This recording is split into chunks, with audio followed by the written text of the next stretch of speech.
Hey guys, tonight we sink beneath the sapphire shimmer of the Aegean Sea, somewhere off the coast of Antikythera, a rocky Greek island most people couldn't find on a map, even if they were standing on it.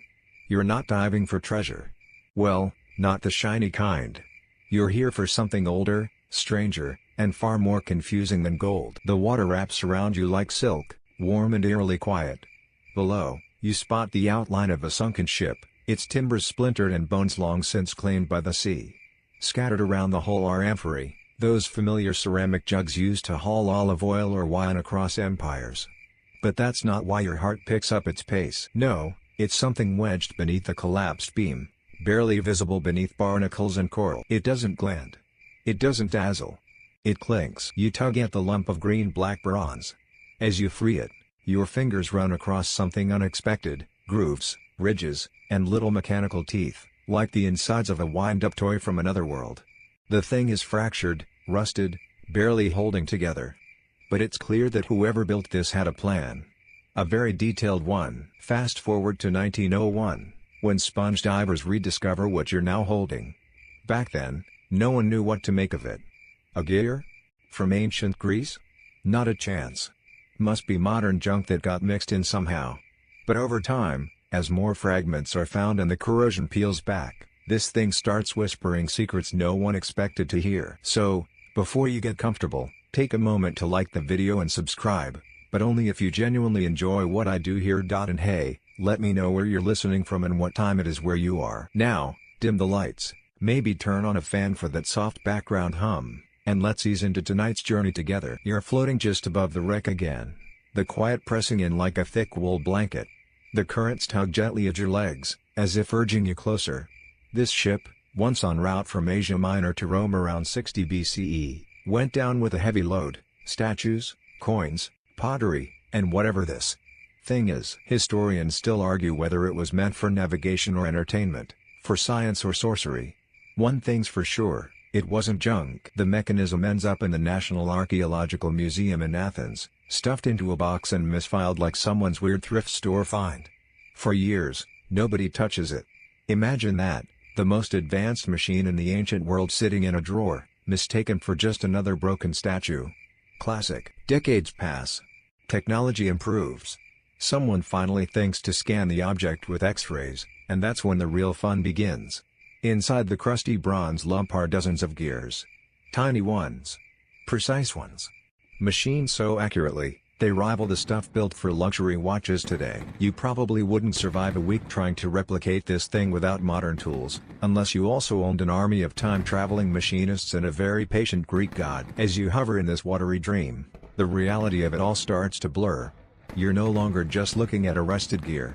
You're staring down a time capsule, one that shouldn't exist. One that suggests the ancient Greeks weren't just thinkers. They were builders. And they were weirdly ahead of schedule. You drift a little closer, and something catches your eye: Greek letters, barely visible, etched along the side of the fragments. Not decoration.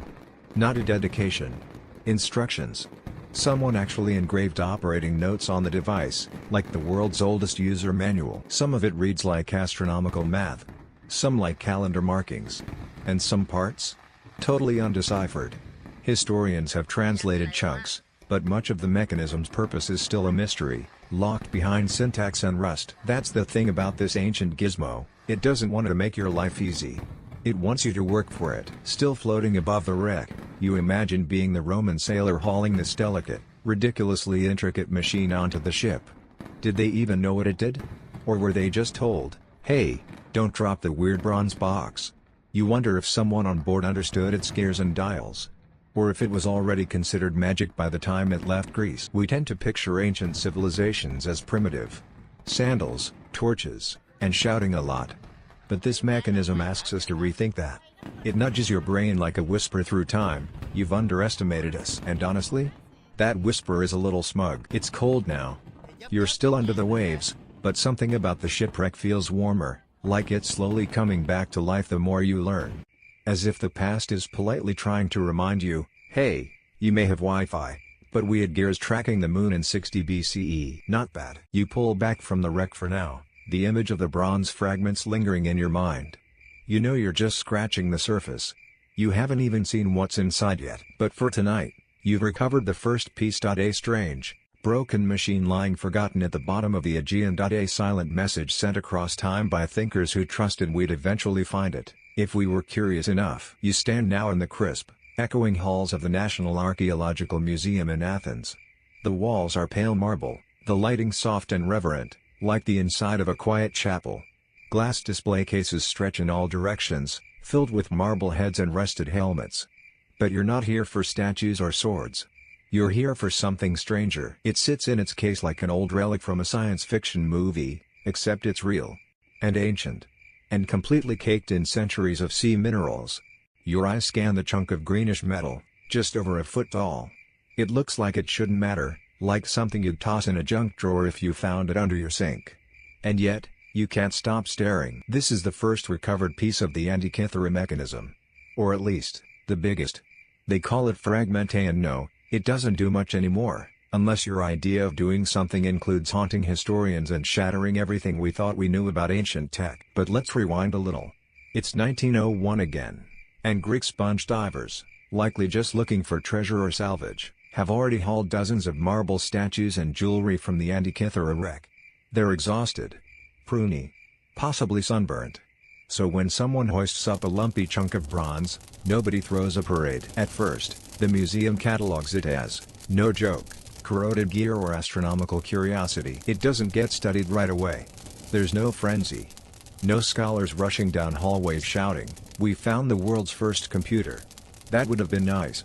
But history's rarely that cinematic. It sits. And sits. Then, around 1902, a sharp-eyed archaeologist named Spiridonstides notices something weird. He sees teeth. Not the bitey kind, thankfully.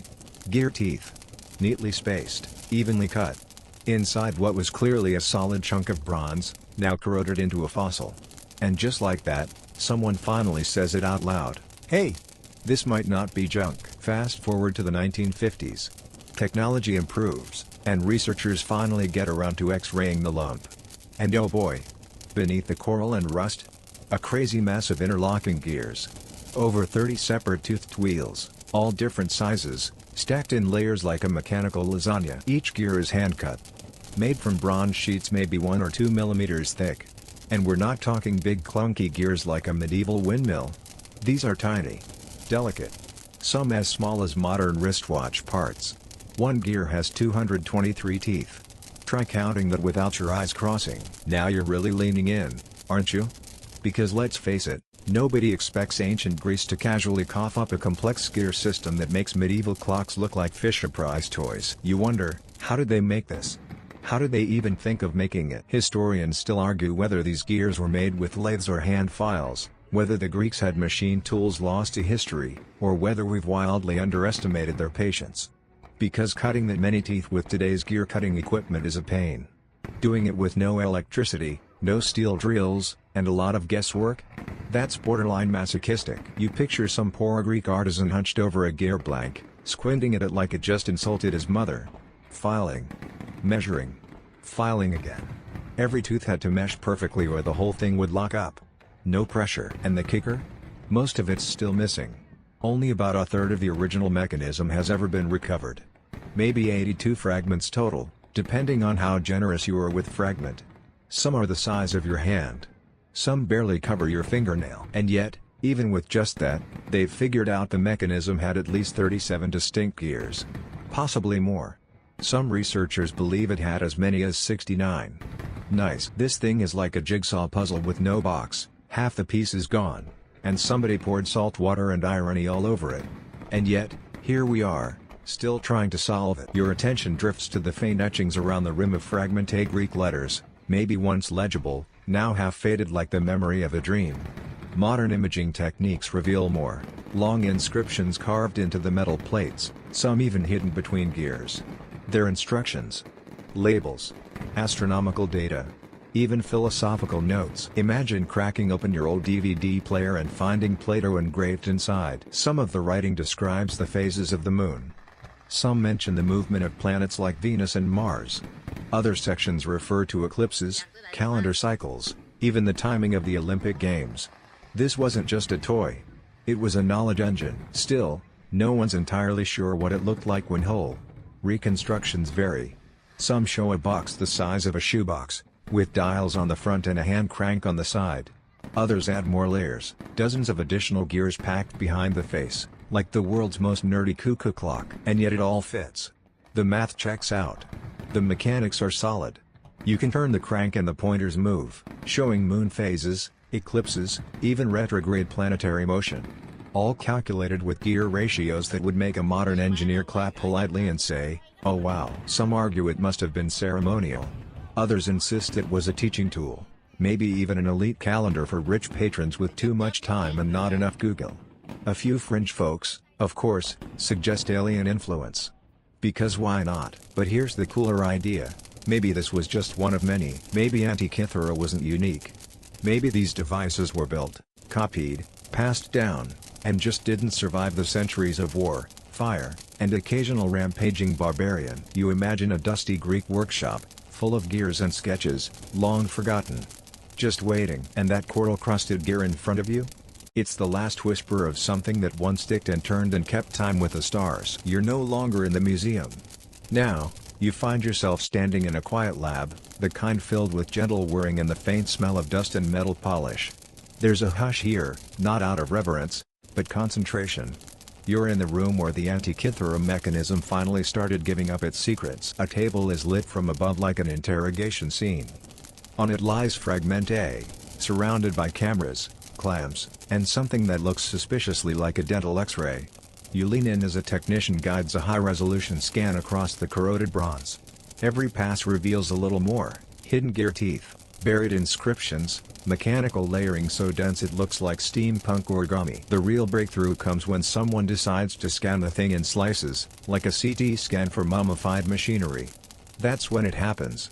The screen lights up with gear teeth hidden inside the slab, perfectly preserved under layers of oxidation and coral. It's like discovering a Swiss watch buried inside a meatball. You're handed a tablet. On the screen is a 3D reconstruction of the mechanism, floating in digital space. You swipe through layers, watching bronze wheels slot into place one by one. Large gears mesh with tiny ones. A few are stacked off-center to mimic elliptical lunar orbits. There's even a clever pin and slot mechanism that causes one gear to wobble, intentionally, to simulate the moon's irregular speed across the sky. Let's pause on that. They didn't just make the moon go around. They accounted for the fact that it moves faster at some points in its orbit. Without calculus. Without telescopes. Without Tupperware. Historians still argue whether the Greeks understood the math behind this or simply mimicked natural cycles through clever observation. Either way, the result is the same: a level of precision nobody expected from an age better known for togas and theatrical shouting. The Antikythera mechanism had at least two dials on the front. The main one showed the positions of the sun and moon against the backdrop of the zodiac. You could adjust the date using a knob, and the pointers would track celestial events with mechanical grace. It's like having an app, but made of bronze, and liable to turn green in the rain. On the back, two spiral dials displayed the Metonic and Saros cycles. You might not have heard of those unless you're a lunar eclipse enthusiast, in which case, respect. The Metonic cycle tracks a 19-year period after which lunar phases repeat on the same days. The Saros cycle predicts eclipses roughly every 18 years and 11 days. Together, these dials helped the user know when the next eclipse was coming, solar or lunar, down to the month and year. Just picture someone in ancient Greece turning a little bronze handle, watching the moon's pointer sweep across a dial, and calmly announcing, "Ah yes, the next eclipse will be on September 2nd, 215 BCE. Right around lunchtime." And being right. At this point, you're staring at the reconstruction like it's about to sprout legs and walk away. There are over 30 gears involved, with teeth counts that suggest the Greeks had a working grasp of complex astronomical cycles. This wasn't some cosmic toy. It was serious business. The materials used? Mostly bronze, though the box may have been wood. The gears were mounted on plates with long axles and washers, all carefully aligned. Some had triangular teeth, some rectangular. The quality varies slightly, maybe made by different hands, or simply showing wear over time. Still, the tolerances are mind-blowing. It's like finding out your ancestors didn't just invent the wheel, they invented the gear differential and forgot to brag about it. You try to imagine what this device sounded like when it turned. Was it smooth and silent, or did it creak and click like a grandfather clock with attitude? Did its owner sit with it under lamplight, slowly rotating the knob while tracking lunar eclipses, festivals, and planetary alignments? Did they mutter to themselves in ancient Greek like some overcaffeinated horologist? And speaking of planetary motion, here's a twist. Some reconstructions include indicators for Mercury, Venus, Mars, Jupiter, and Saturn, the 5 visible planets. But because planets move in retrograde, that confusing loop-the-loop motion, you need special gear systems to simulate it accurately. Enter the epicyclic gears, little gears rotating on the arms of bigger gears. Like a gear within a nightmare. And the Antikythera mechanism might have had them. Historians still debate whether these planetary indicators were part of the original device or later upgrades. The surviving pieces are too fragmented to say for sure. But the math checks out. The mechanics are possible. And modern replicas based on those models actually work. You glance over to a shelf lined with replicas, brass and bronze machines, lovingly built by modern engineers with way too much time and not nearly enough hobbies. Some have knobs, others cranks. Some are desktop size, others barely fit in a carry-on. All spin, click, and predict the heavens in a way that would make Galileo blush. And here's the kicker, all of this? Hidden inside a lump of coral-crusted metal for nearly 2,000 years. Found by accident. Misunderstood for decades. Revealed only by patience, obsession, and the persistent curiosity of people who simply couldn't let go. You turn back to the original fragment, still resting under glass. Still quiet. Still unwilling to tell you everything. But you're closer now. You know more than you did before. And yet, the mystery deepens. What else is buried in the wreck? What other machines have we lost? And just how far did ancient science really go? You're back in your imagination now, drifting through a workshop that hasn't existed in over 2,000 years. The air smells of heated bronze and olive oil. Soft afternoon light filters in through wooden slats. In the corner, a figure sits hunched over a table, jaw clenched in focus. You hear the faint rasp of a metal file. He's not carving a statue. He's crafting a machine. This could be Alexandria, Syracuse, or Rhodes.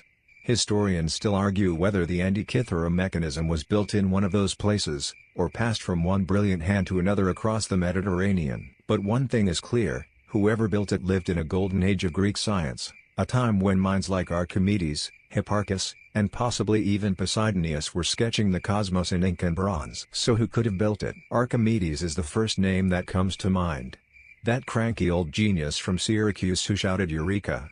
In the nude and was so deep in thought he allegedly got speared by a Roman soldier because he refused to move from his geometry doodles. Classic Archimedes. We know he built complex mechanical devices. Some sources even suggest he created planetarium-like machines that could simulate celestial motion, one of which the Roman general Marcellus supposedly took back to Rome like a nerdy war trophy. But the Antikythera mechanism dates from around 150 to 100 BCE, decades after Archimedes' death. Still, you get the sense that the builder was part of that intellectual lineage. Maybe a student of Archimedes. Or someone inspired by his wild contraptions and razor-sharp theorems. Then there's Hipparchus. This guy lived on Rhodes around the right time. He's credited with inventing trigonometry, yes, that triangle stuff you probably hated in school, and developing a super-accurate model of the moon's orbit. Not only that, he may have mapped over 800 stars. The gear ratios in the Antikythera mechanism match many of Hipparchus's lunar models almost exactly. Coincidence? Maybe or maybe not. Historians still debate whether Hipparchus actually designed the device or just inspired it. There's no signature on the bronze. No made by Hipparchus stamp. But there's evidence, hidden in the math, the gears, and even the inscriptions, that whoever built this knew his theories. You stroll through this metal workshop as though it's familiar now. On one table, scrolls lie half unrolled, sketching orbits and cycles with delicate inked lines. On another, bronze sheets are stacked neatly, ready to be cut and filed. You watch as an assistant dips a brush in lampblack and carefully inks letters onto a dial's edge. They aren't just building a machine, they're building a language for the sky. And over there, tools. No drills or lathes powered by electricity, obviously. But you spot a bow drill, its wooden shaft spinning between two hands. You see a set of hand files, maybe made of iron or stone, worn to the hilt. There are wooden molds and bronze castings. It's crude. But it works. The ancient Greek world had access to a lot more than we give it credit for. They had water clocks, odometers, even early steam devices like the famous Eolipile spinning ball that puffed steam and probably made priests look like wizards. The Antikythera mechanism fits into this forgotten tradition of Hellenistic engineering, one that flourished in spurts, then fizzled in silence. You can't help but wonder, was this workshop part of a guild? A school? A secret society of clockwork philosophers? Probably not. But there must have been a few people, maybe only one, who knew how to build something like this. And if there was one, surely there were others. And then the big question drops, why did they build it? To navigate? Possibly. Though it wasn't built to steer ships, it's too delicate, and way too complicated. A scientific tool? Almost definitely. It tracked celestial events, after all. But was it for teaching? Religion? Personal curiosity? Some scholars think it was a teaching tool, something a philosopher might use to demonstrate the harmony of the heavens to his students, spinning gears with a flourish like a cosmic magician. Others say it was built for a rich patron, maybe even royalty, as a display of intellect and power. A luxury calendar. A bragging device. The ancient Greek version of a smartwatch, except instead of counting your steps, it counted eclipses and planetary conjunctions. And here's the twist that makes your brain itch. If the Antikythera mechanism was built around 100 BCE, and if it really was a high-end piece of gear, that implies there was an entire culture of mechanical craftsmanship behind it. You don't just whip this out of thin air. You develop the techniques. You teach apprentices. You build simpler devices first. You mess up, probably a lot. But where are those prototypes? The training models? The broken gears tossed in frustration? Gone. Possibly melted down. Possibly destroyed in fires. Possibly rotted away in damp cellars. Or maybe still sitting in other shipwrecks, waiting. You walk out of the imagined workshop with a strange ache in your chest. Because this isn't just about gears and dials. It's about how knowledge survives, or doesn't. The Antikythera mechanism feels like a whisper from a world that got too smart too early. A world that reached for the stars with bronze gears and almost made it, before war, decay, and forgetfulness erased the trail. But for one brief moment, in a forgotten Greek workshop lit by oil lamps and dreams, someone made the sky tick. You're back in the present now, or close to it, sitting at a table littered with sketches, notes, and modern reconstructions. A smooth brass replica of the Antikythera mechanism rests beside your elbow, its delicate dials catching the lamplight. You reach for the crank, give it a slow turn, and watch the gears begin to whisper. Tick. Click. Tick. It turns with quiet dignity, as if politely reminding you that it has already outlived empires. As you rotate it, the front dial shows the date moving forward, zodiac symbols circling like dancers in slow motion. You shift to the back, two spiral dials unwind themselves, the metonic cycle, curling around itself like a snake eating its own tail, and the Saros cycle, ticking off eclipses like some bronze prophet with OCD. You're mesmerized. This machine isn't just a calendar, it's a model of time. And then, something more astonishing clicks into place, the moon's phases. One of the dials displays a tiny silver and black ball rotating in sync with the lunar calendar. With the turn of the crank, it waxes and wanes with eerie precision. A clever set of gears inside doesn't just track the moon's orbit, it adjusts for the moon's irregular speed using that off-center pin and slot system we mentioned earlier. This one feature alone feels like a magic trick, but it's not magic. It's math. Specifically, it's Greek astronomy at its finest. You remember Hipparchus, the star catalog guy? The mechanism's lunar model aligns closely with his theories on the moon's elliptical orbit. In fact, one of the gear ratios in the device matches the exact 254:19 ratio he used to describe the moon's anomaly. Historians still argue whether that proves his direct involvement, or whether it's just evidence that his work had become widespread by then. Either way, that's not something you accidentally carve into a gear. That's planning. That's intellect. That's next-level nerdery. But it doesn't stop with the moon. Turn the crank a bit farther and the mechanism simulates eclipses, past and future. The Saros style, which tracks a 223-month cycle, is even divided into little sections labeled with Greek letters. Some researchers think those markings might indicate whether the eclipse is lunar or solar, or where it would be visible from. Others believe they reflect Babylonian eclipse prediction methods passed down through trade, conquest, and long, coffee-fueled scroll-writing sessions. Because yes, the Greeks borrowed a lot from Babylon, Egypt, Persia, you name it. Ancient science wasn't nationalist. It was opportunistic. If someone else had a good system, you took it, translated it, tweaked it, and slapped your own beardy philosopher's name on it. The Antikythera mechanism is a gorgeous Frankenstein of shared knowledge, turning Mesopotamian skywatching into Hellenistic hardware. Still, the deeper you look into this thing, the stranger it gets. You turn to the front again. There's a pointer labeled with Greek zodiac symbols, Aries, Taurus, the usual suspects. As you rotate the crank, the sun's position moves through each sign. Above it, a smaller dial traces the Egyptian calendar. Some reconstructions even add indicators for major Greek festivals, including the Olympics. Yes, the actual Olympic Games. Think about that. A device that could predict eclipses and let you know when to book your chariot tickets. You feel a slight chill down your spine. It's like holding the iPhone of the ancient world, if the iPhone came with crank handles and didn't autocorrect Mars to Mark. And yet, despite all this precision, there's something oddly human about the mechanism. It's not perfect. Some of the gears are misaligned. The tooth cuts are slightly uneven in places. There are adjustments that suggest the maker made last-minute changes, maybe even post-assembly tweaks. One part might have been added later. Another, perhaps meant to simulate Mercury's movement, was never finished. This wasn't mass-produced. It was bespoke. You can almost hear the sighs of the ancient artisan as they filed one more tooth, realigned one more axle, cursed the gear that jammed again. It's elegant, but not divine. It's smart, but not infallible. And that makes it even more impressive. Still, for all its wonders, it's what's missing that makes your stomach drop. You glance at the fragments laid out in the lab. Only about a third of the original mechanism survives. The rest? Lost to the sea. Maybe buried beneath centuries of sediment. Maybe shattered into specks by time, salt, and accident. And here's where your imagination takes a darker turn. What if there were more? What if this wasn't the only one? There's no record of the Antikythera mechanism in surviving texts. None. You'd expect at least someone. Pliny the Elder, Ptolemy, one of those prolific guys with too much time and a scroll addiction, to mention it. But nothing. Nada. Crickets. That silence might be the most unnerving part of all. Historians still argue whether the mechanism was a unique marvel or part of a broader tradition of advanced craftsmanship that simply didn't survive. The loss of the Library of Alexandria, multiple wars, the Roman Empire swallowing Greece, any of those could have erased centuries of mechanical knowledge in a weekend. And so here you are, turning a delicate replica with modern hands, trying to reconstruct a voice from the past that didn't plan on being forgotten. Tick. Click.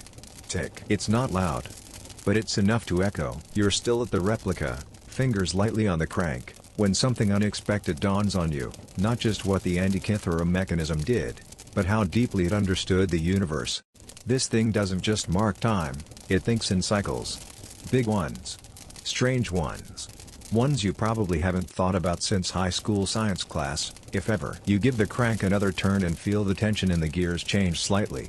Some wheels move slower, some faster. Each one is paired to a specific cycle: solar, lunar, synodic, sidereal. Try saying those 10 times fast while sleep deprived. But seriously, this mechanism doesn't just know what day it is. It knows where the moon is in its 18.6-year wobble around Earth. It knows when Venus is going to retrograde, and when Saturn's finally going to stop looking like it's playing cosmic bong. You squint at a gear labeled 127 teeth. That's not random. It's tied to the so-called Kallippic cycle, a 76-year period used to refine the calendar and sync solar and lunar years. It's the kind of cycle that doesn't feel very practical unless you plan on living 4 lifetimes or keeping the same wristwatch forever. Still, they built it in. Because why not? Historians still debate whether ancient Greeks fully grasped the complex harmonics behind these cycles or simply mimicked patterns passed down from Babylonian astronomers. Either way, it's clear they respected the sky. They watched it, mapped it, mirrored it in bronze. In a way, the Antikythera mechanism wasn't just a calendar. It was a philosophy machine. You picture an ancient scholar cranking this thing during a quiet evening by oil lamp. Not just marking a date, but contemplating their place in a vast, spiraling cosmos. Imagine watching those dials click into place and realizing, I am one small gear in a much larger mechanism. A little existential, sure. But comforting, too. And here's where things get weird, in a delightful, history is stranger than fiction kind of way. One of the theories? This machine could predict color changes in eclipses. Yes. Not just when they'd happen, but how red the moon might look during totality. That's not just astronomy. That's practically meteorology with gears. Even if this feature wasn't fully implemented, the idea alone is staggering. It suggests someone wasn't satisfied with tracking time, they wanted to measure experiences. How the sky felt. And just when you think you've wrapped your head around this thing, someone hands you a theory about fortune telling. Oh yes. Some researchers believe parts of the device may have been used to cast horoscopes. Not in the "your lucky color is turquoise" kind of way, but in serious Greek astrological terms, planetary conjunctions, signs of divine favor, maybe even choosing wedding dates or avoiding bad omens. It makes sense.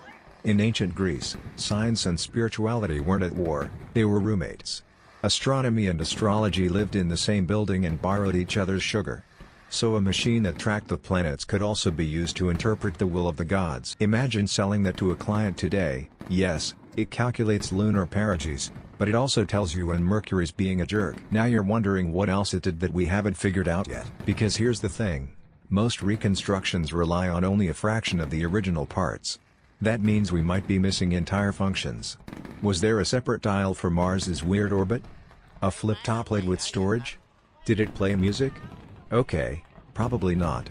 But never say never. Historians still argue whether the missing parts were part of the original build or later additions. Some think there was a second layer, maybe even a second faceplate.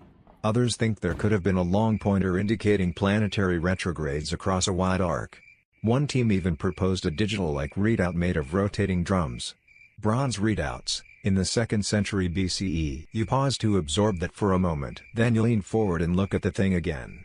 Not just at what it shows, but what it implies. Because to build something like this, you don't just need a workshop and a sharp file.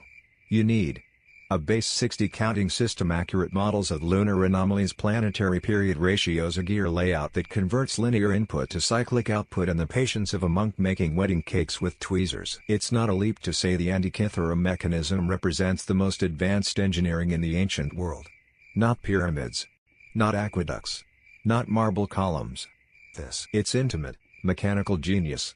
Made not to impress emperors, but to help a single human being understand everything. And then it was lost. Dropped in the sea during a storm. Or maybe tucked away in a chest, meant as a gift. Or confiscated in a Roman raid, loaded onto a ship that never made it to port.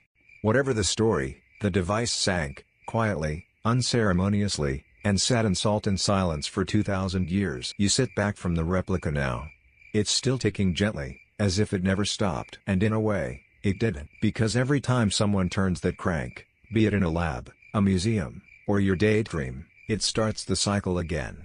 Moon, sun, stars, eclipse. All repeating. All knowable. All tucked inside a few gears and the eternal curiosity of people who just needed to know. You're sitting now at a long wooden bench in a sunlit courtyard. At least, that's where your mind drifts as you imagine how these tiny bronze teeth came to be. In front of you lies a gear, no bigger than the palm of your hand, freshly cast and just barely cooled. It's still rough around the edges, clinging to the shape of the mold that birthed it. And you've got the job of shaping it into perfection, with no machines, no lasers, no tolerance testing software. Just tools, hands, patience. Welcome to ancient Greek precision engineering. Population, basically nobody. The Antikythera mechanism wasn't just a marvel of design, it was a feat of manufacturing. And tonight, you're about to get cozy with one of the most frustrating and strangely inspiring questions in archaeology. How the heck did they actually build this thing? You stare down at one of the recovered gears, somewhere between 127 and 223 teeth, depending on which piece you're imagining. Each tooth must be evenly spaced, shaped to mesh perfectly with its neighbor, and capable of turning smoothly without jamming. That's already hard. Now do it 36 more times. Historians still debate whether the Greeks used bronze casting for these gears, or if they were hand-cut from thin bronze sheets with chisels and files. Some believe they used templates, gear blanks scribed with compass and ruler, then laboriously shaved down one tooth at a time. Others think a kind of lost machinery existed, primitive gear-cutting jigs or semi-automated lathes powered by water or muscle. No such tools have survived, of course. Just the scars they left behind in the bronze. Modern metallurgists have examined these fragments under microscopes and found tooling marks, tiny lines and burrs that suggest careful filing, possibly under magnification. It's not impossible they used lenses. After all, the Greeks were experimenting with optics, and polished quartz was available. That's right, we're talking ancient gear making with what might have been the world's earliest bifocals. You laugh softly, imagining a craftsman squinting through a polished pebble, cursing under his breath as his file slips and ruins the 116th tooth. You try to picture the workshop, bronze dust floating in sunbeams, tools laid out like surgical instruments, a master artisan instructing an apprentice. Again, no pressure. Just carve this mathematically perfect shape 67 more times. And don't forget tolerances. The device works only if everything is aligned. That means shafts, washers, pins, all with precisely carved slots, many of them thinner than a matchstick. Modern reconstructions show just how tight the margins are. Misalign a pivot, and the whole thing binds up like a rusty fidget spinner. And then there's the casing. The Antikythera mechanism wasn't just a mess of gears dumped in a box like ancient IKEA. It was packaged. The bronze gears were housed between two metal plates, often assumed to be enclosed in a wooden case with a front and back dial, possibly with hinged doors. Inscriptions were etched onto the inside surfaces, explaining the machine's functions in astonishing detail. One modern researcher referred to it as a user interface. Another called it a knowledge display system. You call it a miracle. The original device, based on reconstructions, was likely about the size of a shoebox. That's right, all of this incredible complexity packed into something you could carry under one arm, provided you didn't mind carrying a 14-pound riddle with a tendency to sprout corrosion. You move your fingers over the surface of the replica, tracing the gear teeth with quiet awe. The materials may be simple, just bronze and maybe a wooden housing, but the craftsmanship is anything but. Even today, few hobbyists can reproduce the Antikythera mechanism accurately without computer modeling.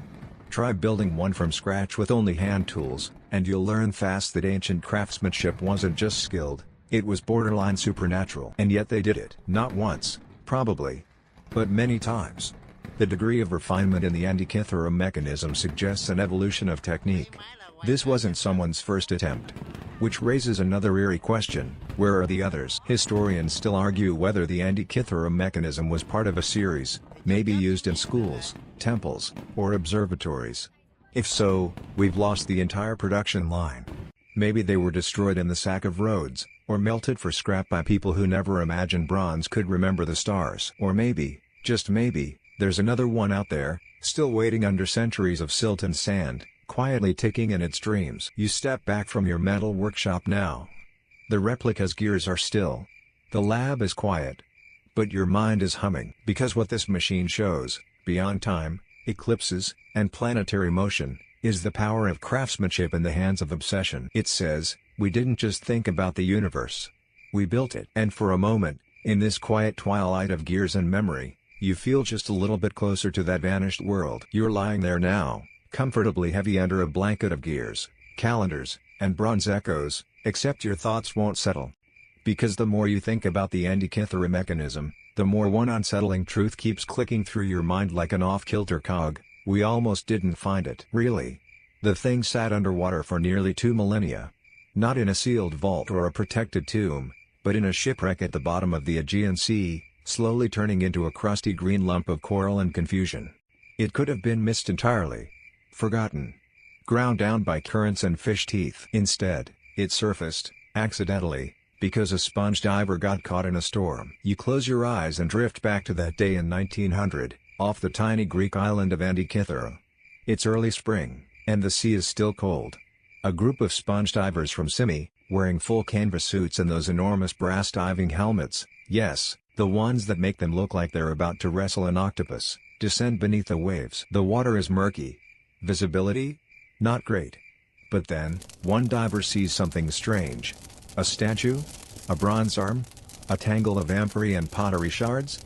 He surfaces in shock, mumbling something about a pile of dead bodies. It turns out they're marble sculptures. Cue chaos. Word spreads. Soon, the Hellenic Navy gets involved. Over the next year, divers bring up a small museum's worth of classical treasure: weapons, glassware, bronze figurines, chunks of statues with eerily lifelike eyes still intact. It's the first major underwater archaeology project in history, and nobody knows what they're doing. People nearly die from the bends. Equipment fails. The wreck sits 50 meters deep, A treacherous zone even by modern standards. Somewhere in that mess of priceless art and ancient detritus, a weird green hunk of bronze shows up. Fragmenté. Nobody's excited about it. No one gasps, "We found the earliest known analog computer." Because at the time, the concept of analog computer barely exists. It's logged quietly. Put in a museum drawer. Misunderstood. Forgotten again. Historians still argue whether it would have remained anonymous forever had it not been for Spiridon's ties, who glimpsed gear teeth through the corrosion in 1902 and whispered the equivalent of, this is not a sculpture." Even after that, the momentum was glacial. Research didn't ramp up until the 1950s, when British physicist Derek de Solla Price decided to take a crack at it. He X-rayed the fragments and began to piece together what everyone had missed. 30 gears. Predictive dials. Astronomical inscriptions. Suddenly, the object nobody cared about was the object everyone needed to understand. Price published his findings in the 1970s. He called the device the Antikythera mechanism. And just like that, the mystery was born. Since then, it's become the poster child for ancient technology that shouldn't exist. Documentaries, academic papers, 3D reconstructions, even Lego models. Yes, someone actually built a working Lego version of it, because of course they did. You imagine the mechanism resting silently at the bottom of the sea, just inches away from being buried forever. All that knowledge, all that craftsmanship, almost erased by barnacles and tide. And here's where things get even more mind-bending. The Antikythera wreck was re-explored in the 1970s, this time by none other than Jacques Cousteau. Yes, that Jacques Cousteau, the man who basically invented ocean documentaries and made everyone want to wear red knit caps. His team found even more artifacts, including human remains and luxury goods, confirming that this was a high-end Roman cargo ship. Historians believe the ship sank between 70 and 60 BCE, possibly en route to Rome from the eastern Mediterranean, loaded with loot from Greece. Maybe a nobleman's private art collection. Maybe diplomatic gifts. Maybe stolen temple goods. It's hard to say, but buried in the cargo hold, between a bronze horse and some marble torsos, was this impossibly sophisticated device, wrapped in wooden casing, silently waiting to be remembered. You can't help but wonder, was it stolen? Gifted? In transit to a Roman collector who had no idea what he was about to receive? Was the person who built it still alive when the ship sank? Was anyone who understood how it worked still around by then? That's the tragedy. The machine didn't vanish because it failed. It vanished because time did what time always does. It buried genius in layers of war, decay, and distraction. You sigh softly and stretch your legs. Still no comfortable answer. The Antikythera mechanism raises a brutal question about our own civilization. What else have we lost? You imagine workshops in Alexandria, labs in Carthage, towers in India, full of mechanisms that never made it into the history books. Whole traditions of engineering that flickered out because one library burned or one empire collapsed. And this one bronze ghost? It slipped through by mistake. So, as you lay there now, feeling the gears slow in your mind, you hold on to one thing. This tiny machine is a reminder. A whisper. A bronze post-it note from the past that says, "We were smarter than you think."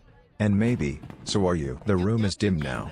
Maybe just a desk lamp left on, casting long bronze-colored shadows across the floor. You've leaned back in your chair or maybe sunk deeper into your pillow, and the Antikythera mechanism ticks along gently in your imagination like a sleepy pocket watch. But your mind? Still turning. Because tonight, you're wondering something different, not just what the mechanism was or who made it, but what it meant to the people who used it. Let's suppose you were an ancient scholar, living somewhere like Rhodes or Alexandria in the 2nd century BCE. You're not a mystic, but you believe the cosmos has meaning. You think the stars move with purpose, the planets follow divine rhythms, and eclipses aren't just shadows, they're messages. And suddenly, you're handed this device. A box that lets you turn a knob and see the future. Not in vague signs and omens, but in precise, mechanical motion. You twist the crank and watch the moon darken, the sun align, the calendar reset itself. You rotate it forward and mark the day of an eclipse. You rewind and see the last Olympiad. You peek behind the sky and discover that it's clockwork. It had to feel like holding a piece of the divine. Historians still argue whether this device was secular, sacred, or somewhere in between. Was it a scientific tool for teaching planetary motion? A personal planner for the elite? A way to calculate the best dates for rituals and festivals? Or was it simply a demonstration, A marvel of craftsmanship meant to impress visiting dignitaries and send them home blinking. Whatever the case, there's no doubt it projected authority. If you owned something like this, you weren't just smart, you were cosmically connected. You understood the sky. You made time tangible. You could predict things no one else could. That alone was power. You imagine a philosopher, draped in linen, standing before a crowd and using the mechanism to explain the heavens. He cranks it slowly, pointing to the zodiac, tracing the sun's path, aligning the moon to its proper house. Observe, he says, in that measured ancient cadence. In 4 cycles of sorrows, the eclipse will return. Gasps. There are no charts. No spreadsheets. Just this machine, simple in size, impossibly deep in meaning. And even more curiously, the inscriptions on the Antikythera mechanism, what remains of them, are not just labels. They're instructions. Paragraphs of text, etched carefully into the bronze, telling the user how to operate the device. Like a manual. Or a tutorial. The language is formal but practical. No flowery philosophy. No grand theological proclamations. Just, here's how it works. Turn this. Read that. Watch for the eclipse. And that? That's where this whole thing takes a deeply human turn. Because even in 100 BCE, someone needed instructions. Someone needed to read the manual. You chuckle softly. 2,000 years later, people still don't read the manual. Some things never change. There's also evidence that the text refers to other mechanisms, plural. Other devices that could track or model different phenomena. Lost companions. Maybe larger machines. Maybe simpler ones. All gone now, but the words remain, stubborn and scratched into metal. So maybe it wasn't meant to be mysterious. Maybe it was just meant to be used. Not worshipped. Not hoarded. Not hidden away in a vault, but held, turned, read, shared. You think again about the fact that no ancient writer mentioned this thing. Not Cicero, not Ptolemy, not even Pliny, who once wrote a paragraph about a guy who could fart music. Yes, really. Why the silence? Some say it's because the mechanism wasn't unique. Maybe devices like this weren't newsworthy.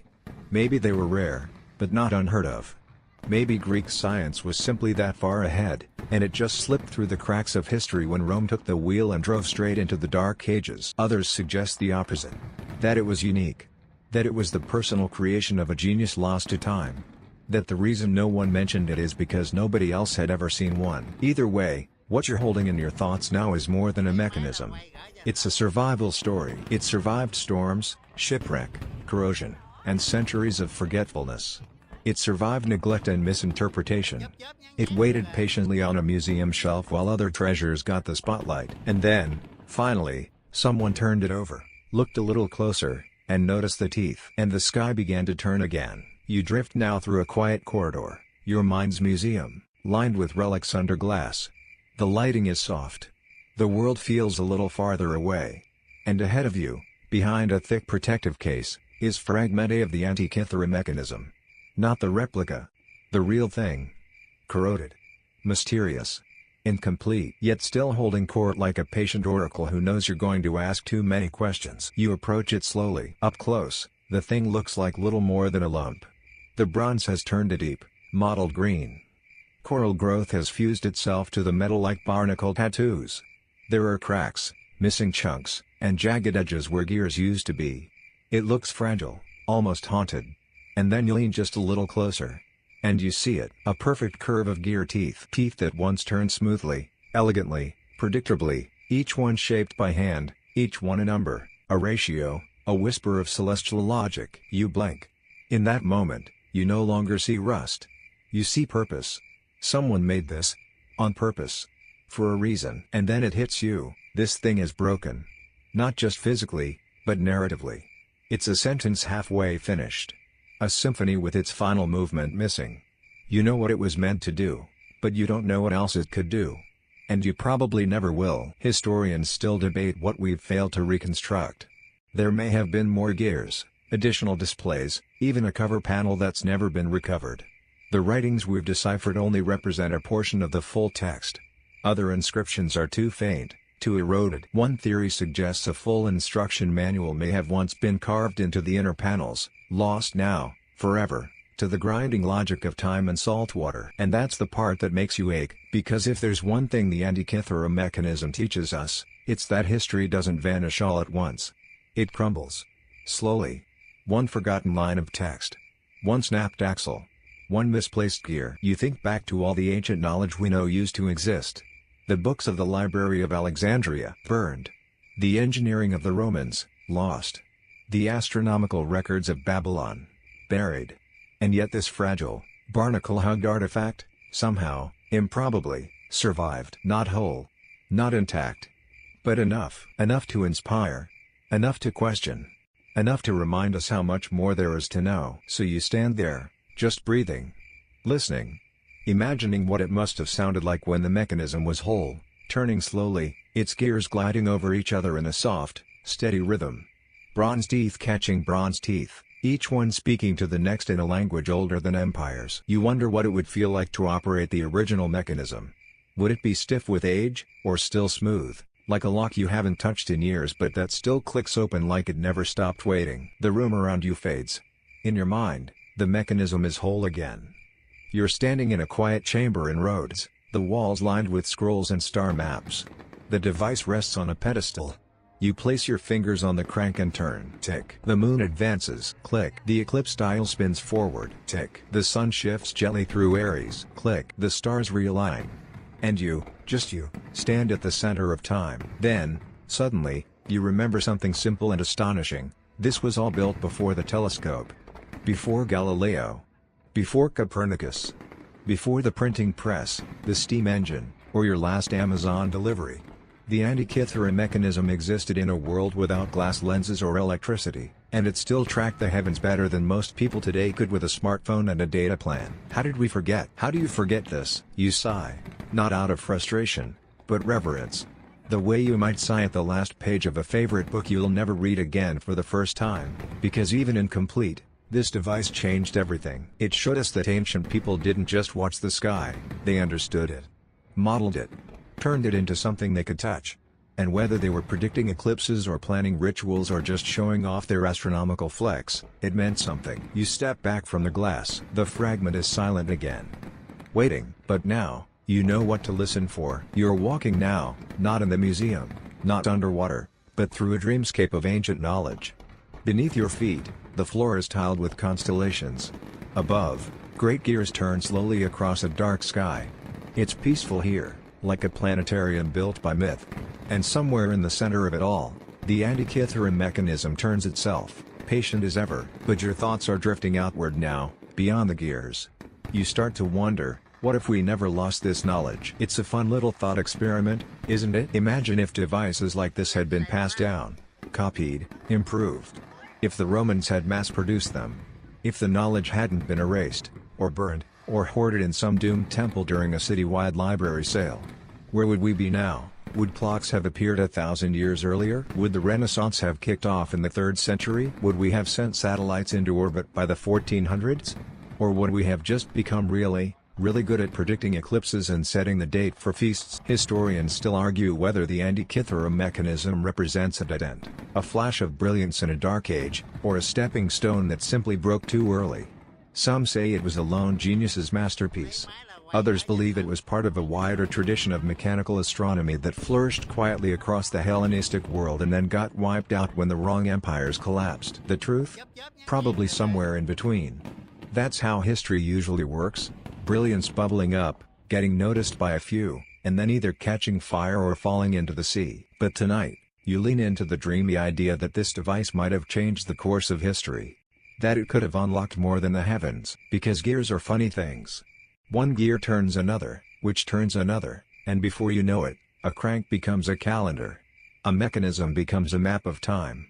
A machine becomes a memory. What if someone else had found it earlier? Imagine a shipwreck, recovered not in 1901, but in 1453, just as the Renaissance was catching fire and scholars were dusting off Aristotle. Imagine Da Vinci turning it over in his paint-stained hands. Imagine Galileo sketching its gear ratios in his notebooks. Imagine Newton cranking it and asking himself, what force keeps these heavenly bodies in motion? Imagine. You begin to understand that the Antikythera mechanism isn't just a thing, it's a what-if in metal. A junction point. A timeline that didn't happen. But you also know that this kind of imagining is what the device inspires. Not just admiration, but curiosity. It doesn't give you answers. It gives you better questions. What else could they do? What else did they know? What else have we forgotten? You turn another corner in your thoughts and find yourself inside a different room, modern this time. A lab. Researchers stand over 3D models and digital scans, their fingers dancing across tablets and data readouts. CT machines hum. Software reconstructs fragments into full gears. And the mechanism, now split into dozens of labeled pieces, rotates slowly on a computer screen, as if it never stopped ticking. This is the new phase of its life. From ancient hardware to digital ghost. We've taken it apart, virtually, and tried to understand every angle, every ratio, every scratch on every tooth. Even the inscriptions are being read more clearly now. Advanced imaging has revealed letters and words hidden for centuries. They describe cycles, give instructions, reference eclipses. One recent scan even uncovered a tiny dial that may have tracked planetary motion, suggesting the mechanism was more complex than we ever guessed. Historians still debate whether this makes it a true analog computer, or just an exceptionally clever model. The line is fuzzy. But honestly, at this point, does it matter? It behaved like a computer. It processed inputs. It simulated real-world systems. It gave predictions. And it did it all with gears and pins, not electricity. That alone is enough to shake your definition of ancient. So you sit in this imagined lab, watching the machine come to life again. Through science, not speculation.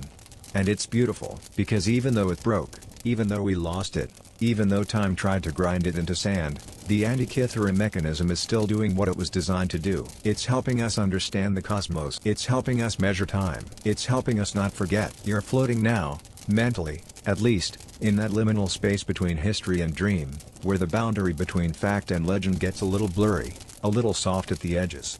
The Antikythera mechanism has pulled you so far into its orbit that time itself feels like it's ticking to bronze rhythms. And maybe that's the point. Maybe this whole story, of gears and stars, of sponge divers and philosophers, isn't really about the device at all.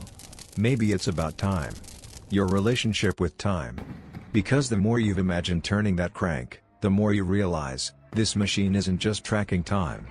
It's translating it, and it's making you feel it differently. You've always thought of time as linear, hours, days, weeks, barreling forward like a train you can't slow down.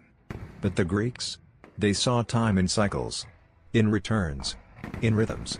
The Antikythera mechanism doesn't measure minutes, it mirrors the sky. It tells you not just what's happening now, but what's coming around again. And that, somehow, is more comforting than a ticking clock. So tonight, in this mental drift, you think about how the mechanism reorients your sense of time. The lunar cycle, 29.5 days. The metonic cycle, 19 years. The Saros cycle, 18 years and 11 days. Eclipses that echo across centuries. Celestial rhythms that remind you, nothing is gone forever. It all comes back around. Historians still debate whether the Greeks thought of these cycles as fate or freedom. Were the heavens a divine plan to follow? Or were they a pattern to learn from? Maybe even predict and prepare for? Either way, the Antikythera mechanism gave them tools, not just to mark the days, but to navigate them. You can see why that would feel like magic. Now you find yourself imagining a quiet moment in antiquity. A scholar sits alone in a study, holding the mechanism in both hands. He cranks it slowly, watching the eclipse pointer edge forward. He knows the event is still years away, but the machine tells him when, and even where in the sky it'll appear. No augury. No sacrifice. No reading of entrails. Just gears. Knowledge. Time on a spindle. You smile. That's the real miracle here. Not the bronze. Not the math. But the mindset. Because let's be honest, even now, with satellites and smartphones and cloud-connected everything, how many of us really understand the rhythms of our world? We measure time in deadlines and delivery windows. The Greeks measured it in moonlight and shadow. Our phones might tell us when the next eclipse is, but only the mechanism shows it, quietly, gently, with elegance. A turning dial. A shifting pointer. A reminder that we live in a repeating sky. And then there's the artistry. Let's not pretend this was a cold, clinical tool. It was beautiful. The Greeks didn't make it out of raw iron or chipped stone. They made it of polished bronze, inscribed it with carefully carved Greek letters, and possibly housed it in wood and ivory. This was not a utility object. It was a statement piece. Not unlike the way you might frame a globe in your study, not because you need it, but because it reminds you where you are. The Antikythera mechanism reminded people when they were. You tilt your head as if you can hear it turning. Maybe you can. Click. Tick. The sun pointer moves another degree. The Olympic Games dial advances 4 years. Somewhere, the tiny lunar phase disk rotates, half-shadowed, silver and black. And suddenly, you think about how fragile it all is. The original mechanism, what's left of it, is just a few corroded chunks of metal. It shouldn't have survived. And yet it did. Because one person saw gears. Because another saw value. Because people kept looking. Because time, like the machine itself, moves in strange loops. You sit with that thought a while longer. You think about how much of history doesn't survive. How many inventions get forgotten. How many names get worn off stone. How many tools, ideas, insights, all vanish when the wrong kingdom collapses or the wrong library burns. But not this one. This one came back. It surfaced. It endured. It told its story one fragment at a time. And now you're here, listening. You can almost hear the ocean again. Feel the water pressing in around that ancient wreck, heavy and dark, where the mechanism once lay hidden. Waiting. Not just to be found, but to be understood. And somehow, across 2,000 years of corrosion and confusion and scholarly squinting, it was. You rest a little deeper now. The gears in your mind are slowing. But the ones in the sky? Still turning. Always turning. You're lying still now, deeper in the calm. But your thoughts are doing that quiet hum, like a small, sleepy machine still warming down. There's something about the Antikythera mechanism that makes it hard to let go. Not just because of what it did, but because of how it made people feel. Let's say you were an average person in ancient Greece. Not a scholar. Not a sailor. Just someone with calloused hands, dirt under your fingernails, and maybe a decent tan from working under Helios all day. You live in a world without clocks. Without printed calendars. Without any certainty that spring will come when it should. Then someone shows you this box. It ticks softly. It turns with your hand.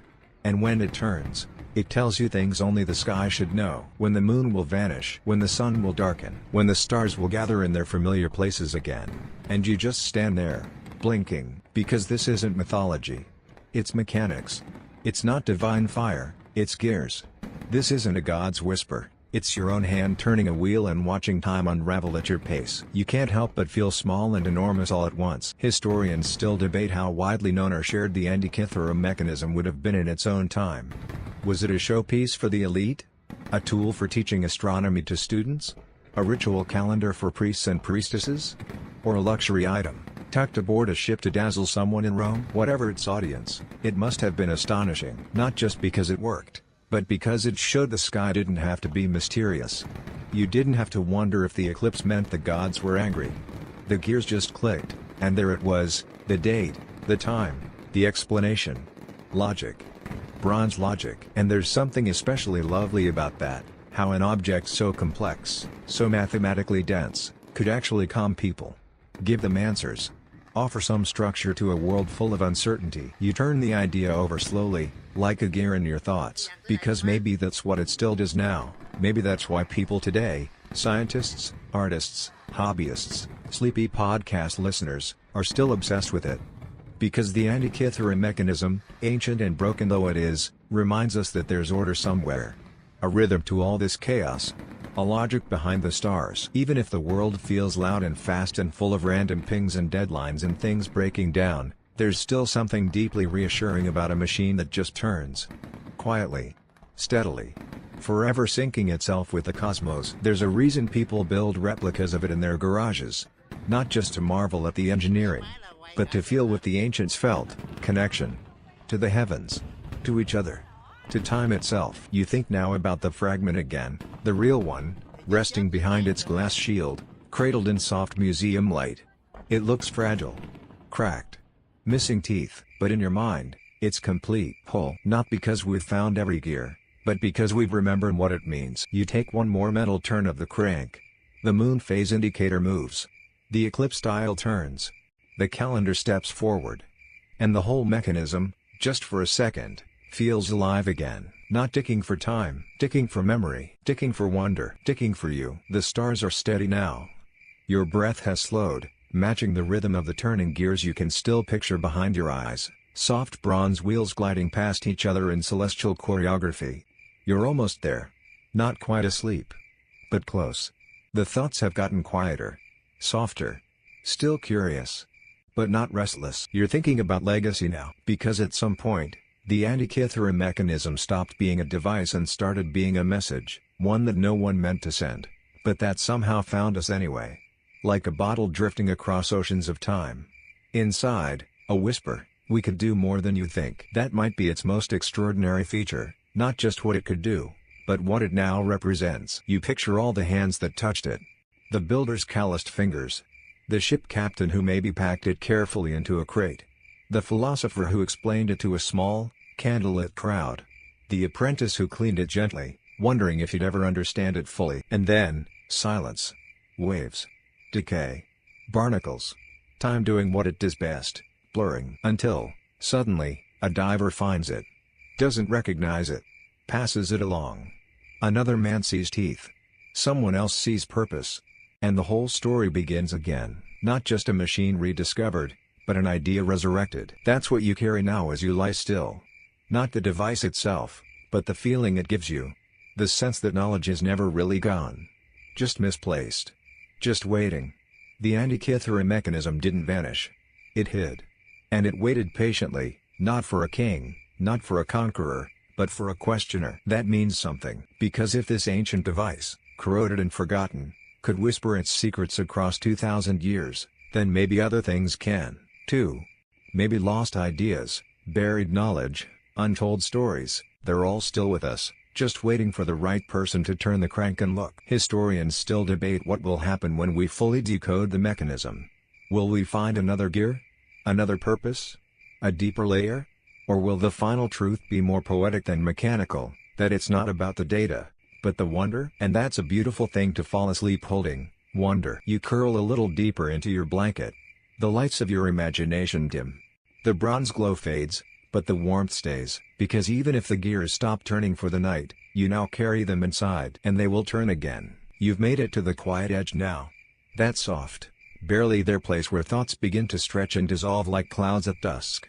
The stars overhead are fading into a sleepy blur, and the mechanism, the one in your mind, ticks slower. Quieter.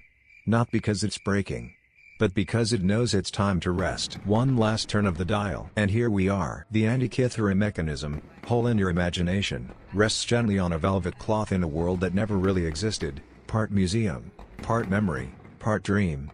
Around it, silence. Not the kind that feels empty, but the kind that feels full. Full of possibility. Of reverence. Of what we still don't know. You walk slowly around it in your mind, admiring not just its complexity, but its survival. It shouldn't be here. You know that. Too old. Too fragile. Too out of place in the linear march of human technology. It's like stumbling on a smartphone in a pyramid, or a symphony in a cave. It makes you question the neat little timelines you've always accepted. Because here's the final truth. The Antikythera mechanism doesn't just tell time. It challenges it. Challenges the idea that the ancient world was simple, slow, or dim. Challenges the idea that genius only happens once. Challenges the idea that progress moves in a straight line. It reminds you that we're not the pinnacle of anything. We're just one more gear in the cycle. You step back again and let the image fade. No fanfare. No dramatic finale. Just the slow winding down of a machine that did its job better than anyone expected.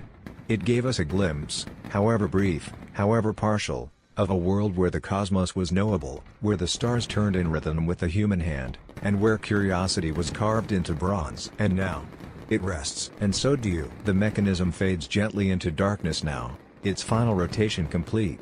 The bronze gears, once clinking gently in your thoughts, fall still. The dials stop spinning. The stars slow their dance. And your breath deepens. There's nothing more to discover tonight. No more inscriptions to decode. No more hidden gears to speculate about. You've seen it all. Held it. Turned it. Let it whisper its story to you across 20 centuries. And now, you let it go. Let it drift back beneath the sea of memory from which it surfaced, softly, slowly, like a gear easing out of motion. Your body is still. Your thoughts uncoil. The questions it asked, those wonderful, impossible questions, can wait. For another night. Another dream. Another quiet moment when you feel the need to wind time backward and touch something ancient. But right now, you don't need knowledge. You need calm. So you let your limbs relax.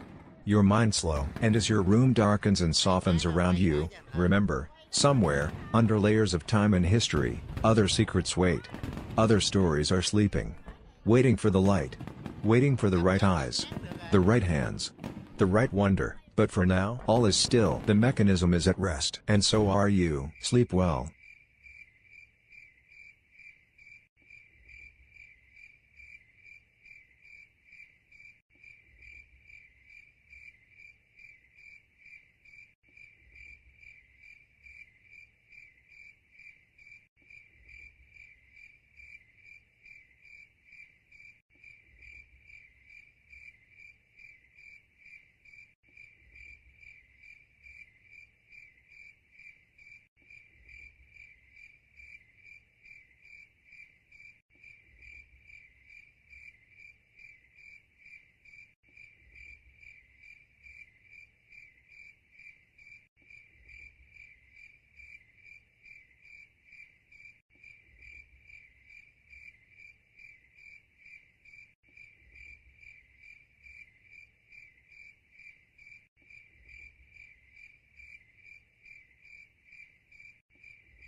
dàn tới đây luôn á.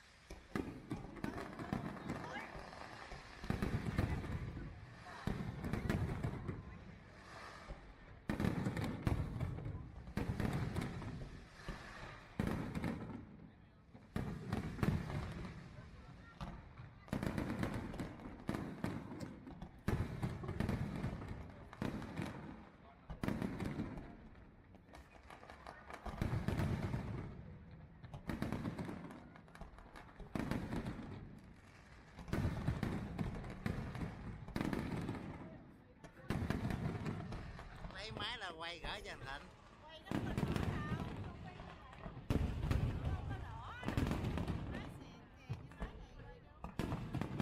Thì chớp chớp nhán nhán được rồi.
Dàn tới đây luôn á.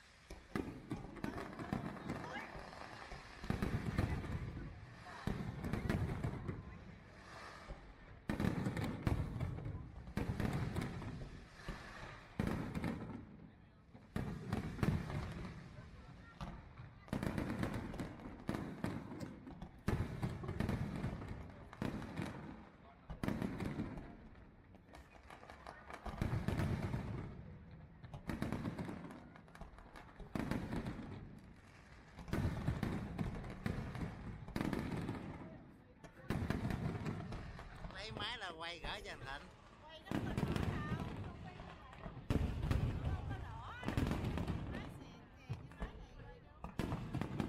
chớp chớp nhán nhán được rồi.